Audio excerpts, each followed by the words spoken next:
السلام عليكم ورحمة الله تعالى وبركاته. مرحبا بكم في قناة نادي شانيل. وصفتنا لهذا اليوم بان ايبيس، وصفة جديدة بزاف، خصوصا اننا تنستعمل فيها مجموعة من التوابل لتعطيها مذاق جد مميز. فنخليكم مع الفيديو حتى الاخير.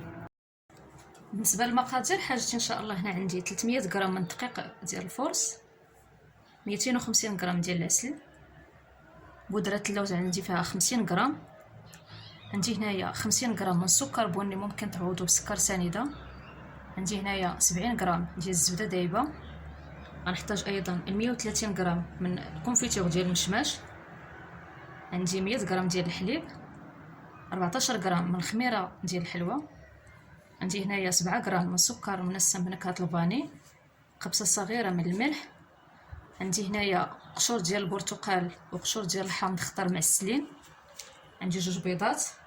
بالنسبه للتوابل هنايا كما تشوفوا عندي هنايا معلقه صغيره ديال النافع، معلقه صغيره هنايا ديال سكينجبير، قبصه صغيره من البزار حبوب، البزار الاسود، وعندي هنايا حبه وحده ديال الباديان، عندي هنايا 4 الحبات ديال القرنفل و6 الحبات ديال الهيل، وعندي هنايا القرفه. انا هنايا طحنتهم، حصلت على هذا البودره هذا. بالنسبه للقرفه عندي معلقه صغيره.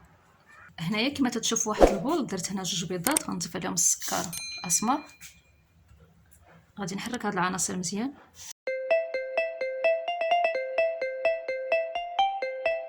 غنضيف عليهم الحليب، غنضيف الزبده، غنضيف عليهم الكونفيتور،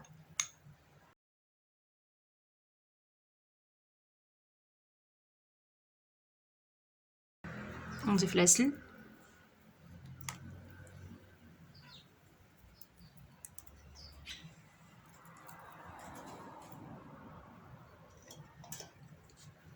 غنحرك هاد العناصر مزيان.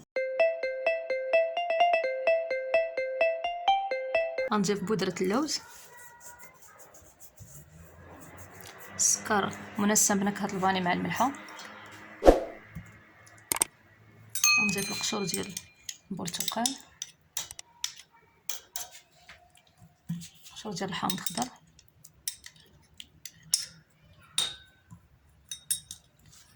غنضيف البهارات،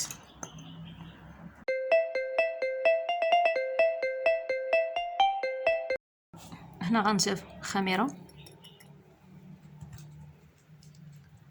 غنضيف الدقيق على مراحل،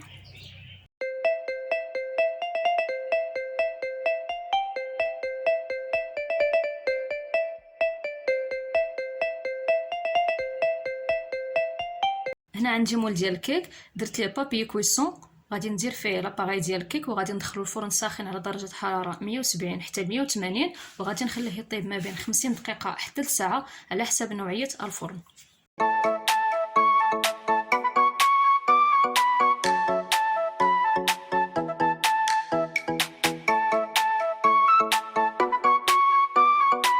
الكيك بعد ما طاب تيجي على هذا الشكل، تياخذ واحد اللون ذهبي جميل بزاف.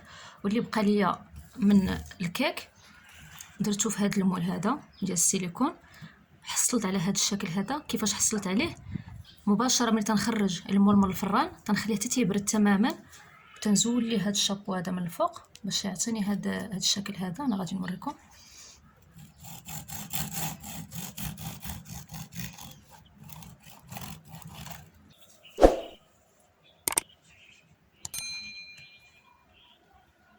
صافي تنحصلوا على هذا الشكل هذا، ومن بعد تنزينهم كما غادي تشوفوا معايا دابا.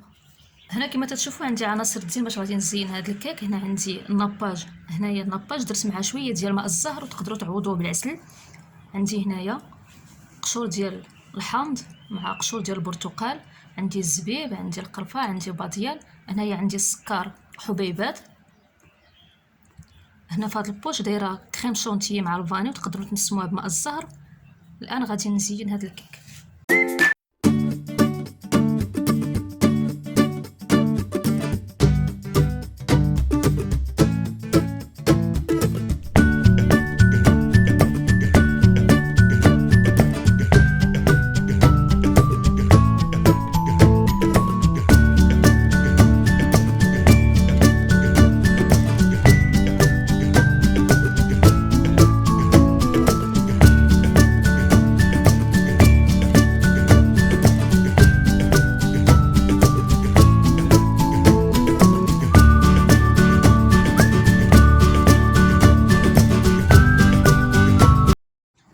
هو الشكل النهائي لوصفة اليوم.